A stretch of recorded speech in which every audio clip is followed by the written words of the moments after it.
യേശുവിന്റെ നാമത്തിൽ നിങ്ങൾക്കെല്ലാവർക്കും എന്റെ സ്നേഹവന്ദനങ്ങൾ. എന്റെ മാതാപിതാക്കൾ മരിച്ചുപോയി. ഞങ്ങൾ 8 മക്കളുണ്ടായിരുന്നു.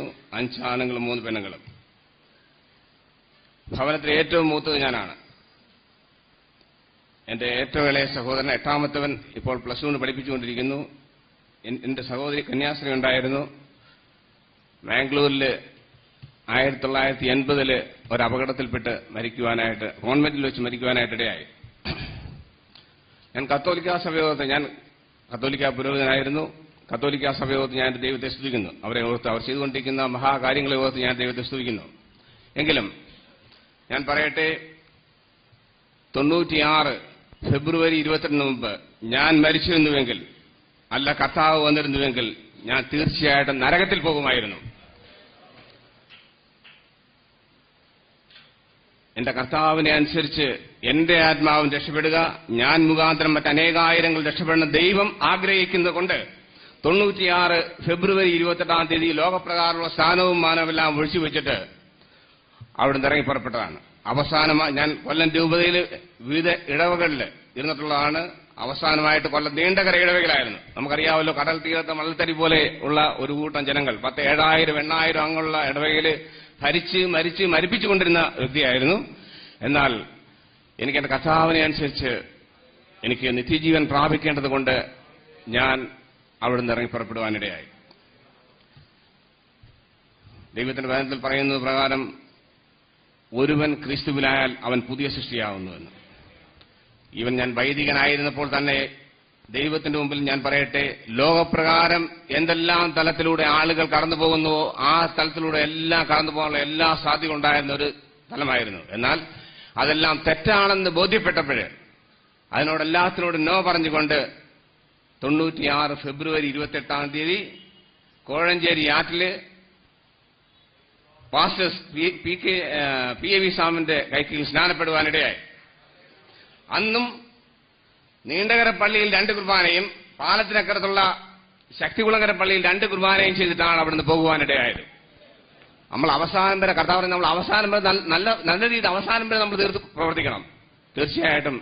എന്നാൽ ദൈവത്തിന്റെ വചനപ്രകാരം എനിക്കും ലോകത്തുള്ള എല്ലാവർക്കുമായിട്ട് യേശു 2000 വർഷം മുമ്പ് കാൽവരിയിൽ ബലി അർപ്പിച്ചതുകൊണ്ട്, എന്റെ പാപത്തിന് പരിഹാരമായി യേശു കാൽവരിയിൽ ബലി അർപ്പിച്ചതുകൊണ്ട്, ഞാൻ പള്ളിയിൽ ഇരുന്നു കൊണ്ട് മനുഷ്യനെയും ദൈവത്തെയും പറ്റിച്ചുകൊണ്ടാണ് ജീവിക്കുന്നത് എനിക്ക് ബോധ്യമായപ്പോൾ, ദൈവോധന പ്രകാരം ഞാൻ ചെയ്യുന്നതെല്ലാം തെറ്റാണെന്ന് എനിക്ക് ബോധ്യമായപ്പോൾ അവിടുന്ന് ഇവിടെ പറയാനായിട്ടിടയായത്.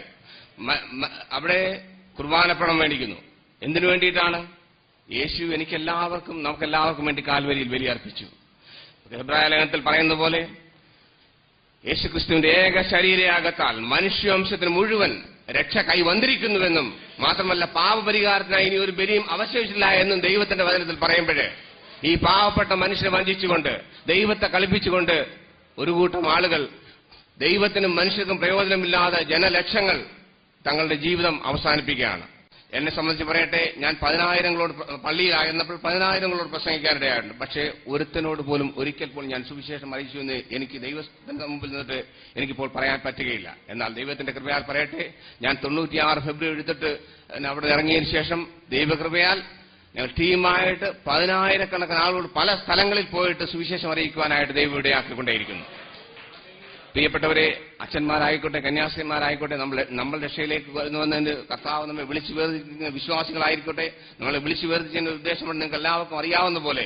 അതെ, പകലുള്ളത്തോളം അയച്ചവന്റെ വേല ചെയ്തുകൊണ്ടായിരിക്കണം നാം ജീവിക്കേണ്ടത്. തീർച്ചയായിട്ടും സമയത്തും അസമയത്തും യേശുവിന് വേണ്ടി ഉത്തമ സാക്ഷികളായി നാം നിലകൊള്ളണം. ഞാൻ പള്ളിയിലായിരുന്നപ്പോൾ എനിക്ക് യാതൊരു ബുദ്ധിമുട്ടും ഉണ്ടായിട്ടില്ല.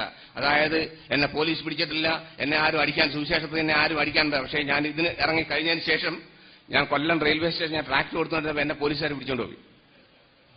ഞാൻ വേറൊരിടത്ത് വൈക്കത്തോടത്ത് ട്രാക്ടർ കൊടുത്തുകൊണ്ടിരുന്ന സമയത്ത് എന്നെ വേലിയെല്ലാം തള്ളിയിട്ട് എന്റെ കയ്യിൽ നിന്ന് ട്രാക്ടറെല്ലാം മേടിച്ചുകൊണ്ടുപോയി, പുസ്തകമെല്ലാം എടുത്തുകൊണ്ട് പോയി. പക്ഷെ അതെല്ലാം ഉണ്ടെങ്കിലും കർത്താവ് പറയുന്നത് അന്ത്യം വരെ സഹിച്ചു നിൽക്കുന്ന രക്ഷപ്രാപിക്കുന്ന പറഞ്ഞു. അന്ത്യം വരെ സഹിച്ചു നിൽക്കുന്ന രക്ഷ. ഏതെല്ലാം അകത്ത് എന്റെ ജീവിതത്തിൽ ഞാൻ പറയട്ടെ, അകത്തുനിന്നും പുറത്തുനിന്നും എല്ലാം ഒരുപടി പ്രതികൂലങ്ങളെല്ലാം എനിക്കുണ്ടായി. പക്ഷേ അവിടെയെല്ലാം യേശുവിന്റെ എനിക്ക് വേണ്ടി കഷ്ടമറ്റ യേശുവിന്റെ മുഖത്തേക്ക് മാത്രം ശ്രദ്ധിച്ചു നോക്കിക്കൊണ്ട് മുന്നേറാൻ ഇടയായതുകൊണ്ടാണ് ഈ പാൽക്കാലം പ്രിയപ്പെട്ടവർ നിങ്ങളോടൊപ്പം ഇവിടെ ആയിരിക്കാനായിട്ടിടയായിരിക്കുന്നത്. നമുക്കറിയാം, ഇവിടെ ബഹുമാനപ്പെട്ട അച്ഛന്മാർ, ബഹുമാനപ്പെട്ട സിസ്റ്റേഴ്സ്, പ്രിയപ്പെട്ട ദൈവമക്കൾ എല്ലാവരും ഇവിടെ ആയിരിക്കുമ്പോൾ നമ്മൾ ഈ ദിവസങ്ങളിൽ കർത്താവിന്റെ വരവ് ഏറ്റവും ആസന്നമായിരിക്കുന്ന ഈ കാലഘട്ടത്തിൽ തീർച്ചയായിട്ടും നമ്മൾ ദൈവത്തിന്റെ വചനത്തിൽ നമ്മൾ വായിക്കുന്ന പോലെ അനേകർ നീതിയിലേക്ക് ആനയിക്കുന്നവർ നക്ഷത്രങ്ങളെ പോലെ ശോഭിക്കുമെന്നും നക്ഷത്രങ്ങൾ തമ്മിൽ വ്യത്യാസമുണ്ട് നമ്മൾ ദൈവത്തിന്റെ വചനത്തിൽ വായിക്കുന്ന പോലെ. അതെ, നമ്മൾ ഈ ദിവസങ്ങൾ നമ്മെ വിളിച്ചു വേദത്തിന്റെ ഉദ്ദേശം മനസ്സിലാക്കിക്കൊണ്ട് നമ്മൾ ഉത്തരവാദിത്തോടെ നമ്മൾ പ്രവർത്തിക്കുന്നുവെങ്കിൽ തീർച്ചയായിട്ടും ജനലക്ഷങ്ങളെ ജനകോടികളെ കർത്താവിനായി നേടുവാൻ ഈ ഇരിക്കുന്നവരെ കൊണ്ട് തന്നെ കർത്താവ് അത് ഉപയോഗിക്കുക തന്നെ. കർത്താവ് പറഞ്ഞു, ഞാൻ ചെയ്തതിലും അധികമായിട്ട് എന്റെ വിശ്വാസം ചെയ്യുമെന്നാണ് പറയുന്നത്. അങ്ങനെയെങ്കിൽ വരും ദിവസങ്ങൾ വലിയൊരു കൊയ്ത്തിനായിട്ട് പ്രിയ ദൈവമക്കളെ എല്ലാവരെയും, പ്രിയപ്പെട്ടവരെല്ലാവരെയും ഉപയോഗിക്കുവാൻ മാത്രമല്ല, വരും ദിവസങ്ങൾ ആയിരങ്ങളെ ഈ ദിവസങ്ങൾ, അതായത് മുമ്പേ കർത്താവിന്റെ ദാസൻ പറഞ്ഞതുപോലെ അണ പൊട്ടി ഒഴുകുന്ന പോലെ ഒഴുകി വന്നിട്ട് സാത്താന്റെ നരകത്തെ ഒഴിച്ചുകൊണ്ട് കർത്താവിന്റെ സ്വർഗ്ഗത്തിൽ ആത്മാക്കളെ ആദായപ്പെടുവാൻ തക്കോണം ദൈവത്തിന്റെ പരിശുദ്ധാത്മാ ഓരോരുത്തരും ശക്തീകരിക്കട്ടെ എന്ന് പറഞ്ഞുകൊണ്ട് എന്റെ വാക്കുകളെ അവസാനിപ്പിക്കുന്നതും ദൈവമായ കർത്താവ് നമ്മെ സഹായിക്കുമാറാകട്ടെ.